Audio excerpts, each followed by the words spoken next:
Well, well, well, for all the Guardian's shock about the Cambridge Analytica scandal, it turns out they've been doing exactly the same thing in what seems like a desperate attempt to somehow stay relevant.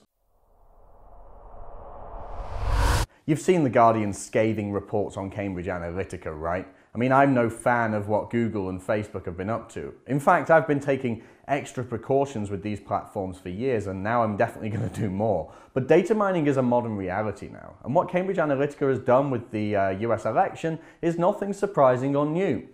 When you agree to these ridiculously long terms and conditions, you're signing away a lot. You're signing away your personal data, your online activity, and a load of interesting stuff that you do online. If what you do is done within the realms of Facebook and Google, you can be sure that that data is being stored somewhere. It's just what happens now.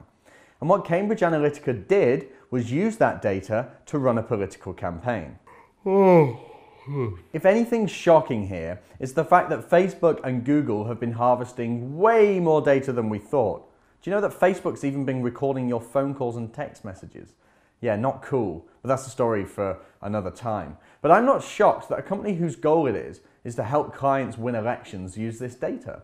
And so the reports from The Guardian with the shock and outrage just makes me balk. Give me a break. A data firm use data to win an election? No way! And in a hilarious twist of fate, it turns out that The Guardian's basically been doing the same. Do you know that The Guardian has been nicking your data and flogging behavioural information to third parties? Well, maybe not you, you're probably too sane to read The Guardian if you're watching this. But they've been mining the data of their blue-haired whinge-bag readers at least. We're talking potentially millions of profiles being harvested by the Guardian app. And it's no surprise really, the newspaper's in trouble and it relies on advertising revenue to stay alive. But unfortunately, their digital readership just isn't big enough for the model to work. The paper lost $75 million in the year up to March 2016. And while all newspapers have struggled with traditional paper sales, with most newspapers roughly halving their circulation since 2010, The Guardian's only shifting 150,000 copies as of last year. That's almost on par with Scotland's Daily Record's circulation of 138,000, and nothing close to the Sun's 1.5 million. So it seems like they've been sneaky. They've done what the awful Trump campaign did and used data to help communicate with their supporters. But unlike the Trump campaign, which quite publicly embraced Facebook as a source of campaigning, the Guardian's kept this little number quiet, haven't they?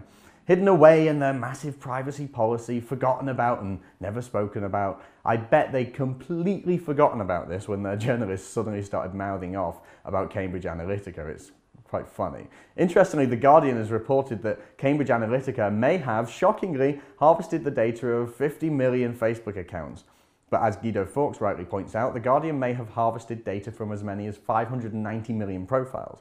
Using the same maths used to estimate Cambridge Analytica's reach of 50 million accounts, multiplying 270,000 accounts they had access to, and the data harvested on average from just under 200 friends each, it seems that The Guardian could have harvested data from as many as 590 million Facebook profiles. Naughty, naughty, naughty. The Guardian claims that their app currently has 3.2 million active users. If each one of those users has on average 185 friends, that's over 590 million. Tut, tut, tut. So if for some reason you have the Guardian app on your phone, get rid of it and remove its access to your Facebook profile in your account settings pronto.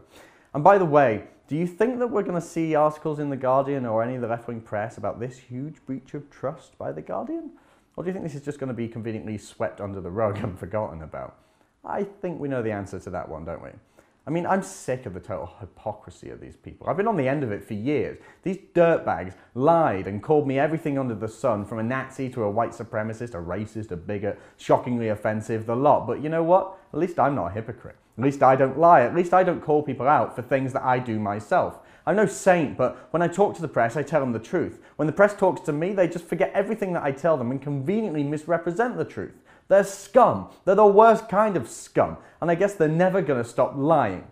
But listen, there are some little things that we can do to hurt them. Obviously, we shouldn't be buying their papers, but make sure that they don't get anything valuable from you. Delete their app, stop visiting their websites, and if you do have to read their articles online, use an ad blocker. We owe these liars nothing.